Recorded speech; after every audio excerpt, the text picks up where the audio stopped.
SST के online class में आपका स्वागत है।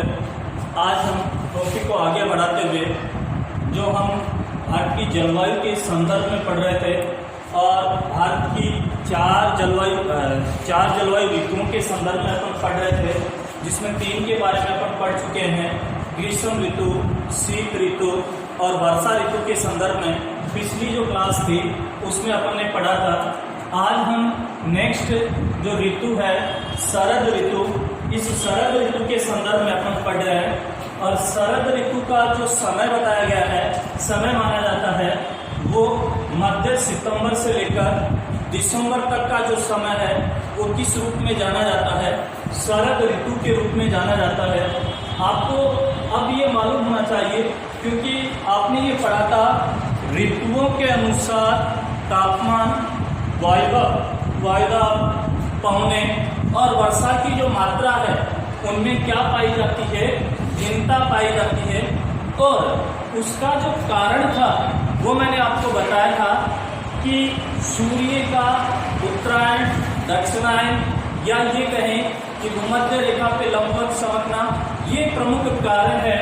तो अगर आप देखेंगे कि शरद ऋतु का जो समय माना गया है मध्य सितंबर से दिसंबर तक का, तो आप देखो ये ग्लोब है, ग्लोब के बीचों बीच भूमध्य 0 डिग्री भूमध्य रेखा है, उत्तर में 23.5 डिग्री कर्क रेखा है, दक्षिण की बात करेंगे दक्षिणी गोलार्ध में 23.5 डिग्री पे मकर रेखा है।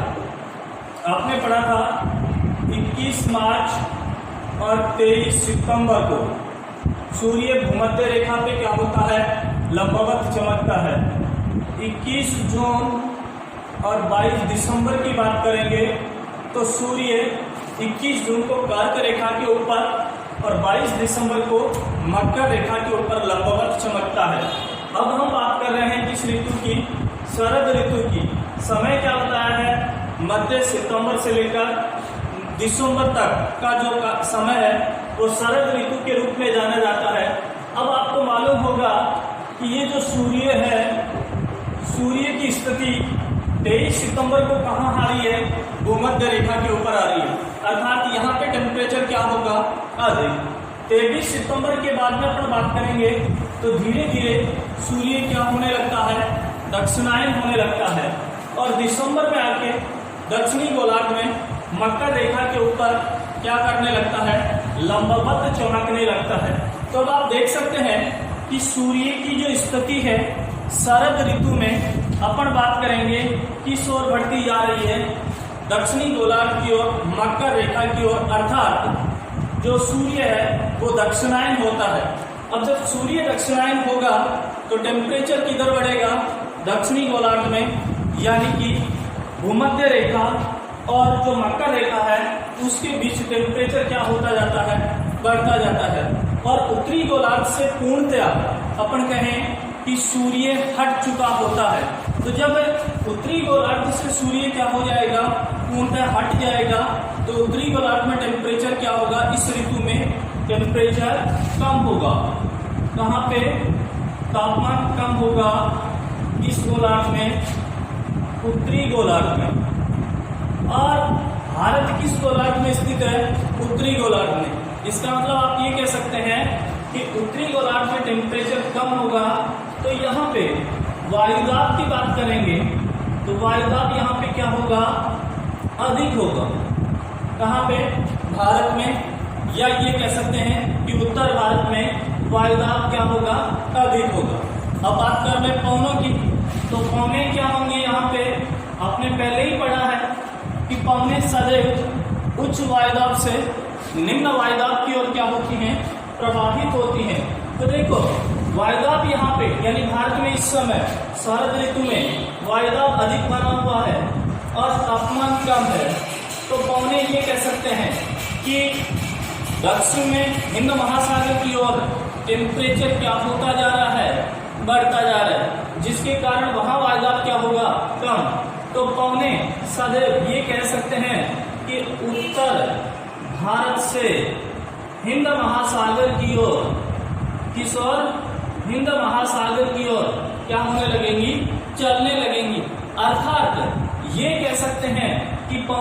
दिशा क्या हो जाएगी, परिवर्तित हो जाएगी। कैसे परिवर्तित हो जाएगी? अभी आपने वर्षा ऋतु में पढ़ा था कि भारत में दक्षिणी पश्चिमी मानसूनी पवनें क्या होती हैं, चलती हैं, जिसके कारण भारत में क्या होती है, वर्षा। लेकिन अब स्थिति थोड़ी सी क्या हो गई, उलट गई। यानी अब ये कहेंगे कि अब जो पवनें होंगी वो पवनें उत्तर पूर्व यानी उत्तरी पूर्वी मानसूनी पवनें क्या होंगी, चलेंगी।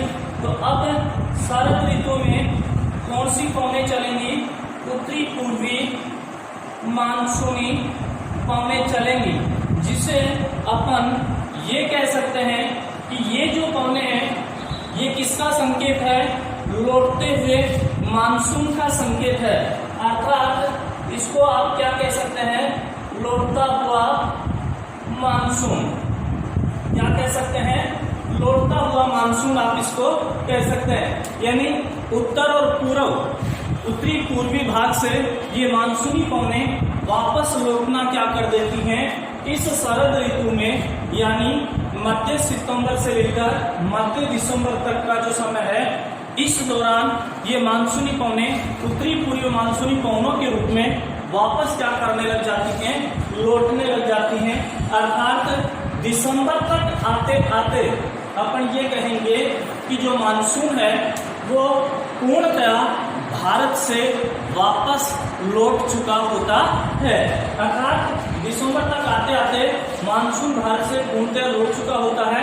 और लौटता हुआ जो मानसून है, ये आपको ध्यान रखना है कि लौटता हुआ जो मानसून है, ये लौटता हुआ मानसून सबसे ज्यादा जो वर्षा करता है वो वर्षा कहाँ पे करता है, तमिलनाडु तट के ऊपर करता है। किस तट के ऊपर करता है, तमिलनाडु तट के ऊपर। अब आपको क्वेश्चन पूछ लिया जाए कि ये लौटता हुआ मानसून या उत्तरी पूर्वी मानसूनी जो पवनें हैं वो पवनें तमिलनाडु तट पर वर्षा क्यों करती हैं। दूसरी बात, उत्तरी पूर्वी जो पवनें मानसूनी पवनें वो स्थल भाग से होकर क्या हो रही है, लौट रही है। इनमें क्या है, शुष्कता है। तो फिर ये तमिलनाडु तट के ऊपर कैसे वर्षा कर रही है, तो इसका प्रमुख जो कारण है वो ये है कि हालांकि उत्तरी पूर्वी मानसूनी पवनें स्थल भाग से लौटने के कारण इनमें आर्द्रता पूर्णतः क्या हो जाती है, समाप्त हो जाती है, जिसके कारण ये वर्षा नहीं करती। लेकिन याद रखना, जो बंगाल की खाड़ी है उस बंगाल की खाड़ी के ऊपर से ये मानसून वापस क्या होता है, लौटता है। और बंगाल की खाड़ी से ये क्या करता है, आर्द्रता ग्रहण करता है। और आर्द्रता ग्रहण करके तमिलनाडु तट पर ये घनघोर क्या करता है, वर्षा करता है। तो इस प्रकार से 4 ऋतुएं आपने पढ़ी भारत की जलवायु के संदर्भ में, शीत ऋतु, ग्रीष्म ऋतु, वर्षा ऋतु और शरद ऋतु। अब आपको ये भी मालूम हो गया कि कौन सी ऋतु के द्वारा भारत में वर्षा होती है, किस मानसूनी पवनों के द्वारा भारत में वर्षा होती है, मानसून भारत से कब लौटना प्रारंभ होता है, पूर्णतः मानसून भारत से कब लौट चुका होता है, लौटता हुआ मानसून भारत में सबसे ज्यादा वर्षा किस स्थान पे करता है। इन बातों के बारे में आपने पढ़ा। ये तो होगी जलवायु ऋतुएं भारत के संदर्भ में। अब इसमें लास्ट जो टॉपिक बचा है आपके, वो है भारत में वर्षा का वितरण। अगर हम बात करें भारत में वर्षा के वितरण की बात करें तो आपको मालूम होना चाहिए भारत में वर्षा का असमान वितरण पाया जाता है। कैसा, असमान वितरण। असमान वितरण से तात्पर्य है कि भारत के सभी भागों में वर्षा समान रूप से नहीं होती। कहीं पे वर्षा अधिक होती है तो कहीं पे वर्षा कम होती है। अर्थात भारत में वर्षा का वितरण असमान रूप से फैला हुआ है। और अगर हम बात करें भारत में औसत वार्षिक वर्षा की, तो भारत में बात करें औसत वार्षिक वर्षा की अगर अपन बात करें तो यहाँ पे 108 सेंटीमीटर औसत वार्षिक वर्षा होती है। अगर हम बात करें भारत के वर्षा के क्षेत्रीय वितरण की, तो भारत को वर्षा के क्षेत्रीय वितरण के आधार पे कितने भागों में बांटा गया है, 4 प्रमुख भागों में बांटा गया है। और वो 4 भाग कौन कौन से हैं, उसमें अगर अपन बात करेंगे तो ये आता है कि अधिक वर्षा वाले भाग, साधारण वर्षा वाले भाग, न्यून वर्षा वाले भाग और अपर्याप्त वर्षा वाले भाग। इस प्रकार से 4 भागों में क्षेत्रीय वर्षा के क्षेत्रीय वितरण के आधार पर इसे 4 भागों में क्या किया गया है, बांटा गया है। अब आपको ये मालूम होना चाहिए कि भारत के अधिक वर्षा वाले भाग कौन से हैं, जहां पे वर्षा सर्वाधिक होती है, ये कह सकते हैं सबसे अधिक वर्षा होती है। तो आप इसमें 2 चीजें प्रमुख रूप से ध्यान रखना, अपने आप आपको वो क्षेत्र याद रह जाएंगे कि एक तो जो आपका पूर्वोत्तर भारत है, पूर्वोत्तर भारत में लगभग अपन बात करें 7 राज्य आते हैं और उन 7 राज्यों को 7 सिस्टर के नाम से जाना जाता है। उनकी बात करें जैसे कि असम है, अरुणाचल प्रदेश है, नागालैंड है, मणिपुर है, मिजोरम है, त्रिपुरा है। और इसके अलावा आप देखें तो हिमालय का जो तलहटी वाला भाग है, उस भाग में क्या होती है, अधिक वर्षा होती है। इसके बाद में बात करें पश्चिमी बंगाल, बिहार, झारखंड, उत्तर प्रदेश, उत्तराखंड और पश्चिमी तटीय मैदान और पश्चिमी घाट का पश्चिमी ढाल वाला जो भाग है, वहां पे भी लगभग अच्छी वर्षा होती है, अधिक वर्षा होती है। यानी एक तो पूर्वोत्तर भारत, सरफेस आप ध्यान रखें, पूर्वोत्तर भारत वाला ज्यादातर भाग इसके अंतर्गत आता है। एक आप ये कह सकते हैं जो पश्चिमी तटीय मैदान है, जहां पे सह्याद्री की पहाड़ियां हैं, बार बार इसका उल्लेख हो रहा है, सह्याद्री की पहाड़ियां हैं। तो पश्चिमी तटीय मैदान में जो सह्याद्री की पहाड़ियां हैं या पश्चिमी घाट है, उसका जो पश्चिमी ढाल है, उस भाग में अच्छी वर्षा होती है। और अधिक वर्षा वाले भाग में लगभग अपन बात करें तो 200 सेंटीमीटर से अधिक औसत वार्षिक वर्षा यहाँ पे होती है। और इसी कारण ये कहा जाता है कि इन भागों में उष्ण कटिबंधीय सदाबहार वन यहाँ पे क्या होते हैं, पाए जाते हैं। अब उष्ण कटिबंधीय सदाबहार, सीधी सी बात आपसे क्वेश्चन पूछ लिया जाए कि उष्ण कटिबंधीय सदाबहार वन किन क्षेत्रों में मुख्य रूप से पाए जाते हैं, तो आप ये कहेंगे कि वे क्षेत्र जहां पर औसत वार्षिक वर्षा 200 या 200 सेंटीमीटर से अधिक होती है, वहां पे उष्ण कटिबंधीय सदाबहार वन पाए जाते हैं। इनको सदाबहार नाम इसलिए दिया गया है क्योंकि ये वर्ष भर क्या रहते हैं, हमेशा, सदा यानी हमेशा हरे भरे रहते हैं। तो एक तो ये हो गया अधिक वर्षा वाले भाग हो गए। दूसरा अपन बात करें साधारण वर्षा वाले भाग। साधारण वर्षा वाले भागों में बात करेंगे तो आपका जो पश्चिमी घाट अभी आपने पढ़ा था, पश्चिमी जो घाट, ये देखो अधिक वर्षा वाले भाग में पढ़ा था पश्चिमी घाट का पश्चिमी ढाल। यहाँ पे क्या होगा, साधारण वर्षा वाले भाग में पश्चिमी घाट का जो पूर्वोत्तर ढाल है, पश्चिमी घाट का कौन सा ढाल, पूर्वोत्तर ढाल जो है, उस ढाल पर लगभग साधारण वर्षा होती है। इसके बाद में बात करें बंगाल का दक्षिणी पश्चिमी भाग हो गया, इधर छत्तीसगढ़ हो गया, झारखंड हो गया, उड़ीसा हो गया और उत्तर प्रदेश का जो दक्षिणी पूर्वी भाग है वो इसके अंतर्गत आएगा। और हिमालय के जो तराई प्रदेश है वो इसके अंतर्गत आएंगे। और तमिलनाडु का पूर्वी भाग जो है वो किसमें आता है, आपके साधारण वर्षा वाले भागों में आता है। और यहाँ पे जो वर्षा होती है वो अपन ये कह सकते हैं कि 100 से 200 सेंटीमीटर औसत वार्षिक वर्षा इस साधारण वर्षा वाले भाग में होती है। और आगे बात करें तो इस क्षेत्र में मुख्य रूप से कौन से वन पाए जाते हैं, मानसूनी जो वन है वो मानसूनी वन इस क्षेत्र में मुख्य रूप से क्या होते हैं, पाए जाते हैं। इसके बाद में अगर अपन बात करें तीसरा जो क्षेत्र है, 4 भागों में इन्हें बांटा गया था क्षेत्रीय वितरण के आधार पर वर्षा को। तो तीसरा जो भाग है वो आता है इसमें न्यून वर्षा वाले भाग, न्यून वर्षा वाले भाग, न्यून यानी कम, जहाँ पे वर्षा क्या होती है, कम होती है। अगर इसकी बात करेंगे तो तो इसमें मुख्य रूप से दक्षिणी प्रायद्वीपीय आंतरिक जो भाग है, दक्षिणी प्रायद्वीपीय यानी जो आपका प्रायद्वीपीय भाग था उसकी जो आंतरिक भाग है, मध्यवर्ती भाग है, वहां पे इसके बाद में बात करेंगे तो आपके आता है इसमें पूर्वी राजस्थान। कौन सा? पूर्वी राजस्थान इसके अंतर्गत आता है। पंजाब हरियाणा इसके अंतर्गत आते हैं। पंजाब और हरियाणा इसके अंतर्गत न्यून वर्षा वाले क्षेत्रों के अंतर्गत आते हैं। और इसके बाद बात करें तो महाराष्ट्र की बात करें तो महाराष्ट्र भी इसमें शामिल किया जाता है।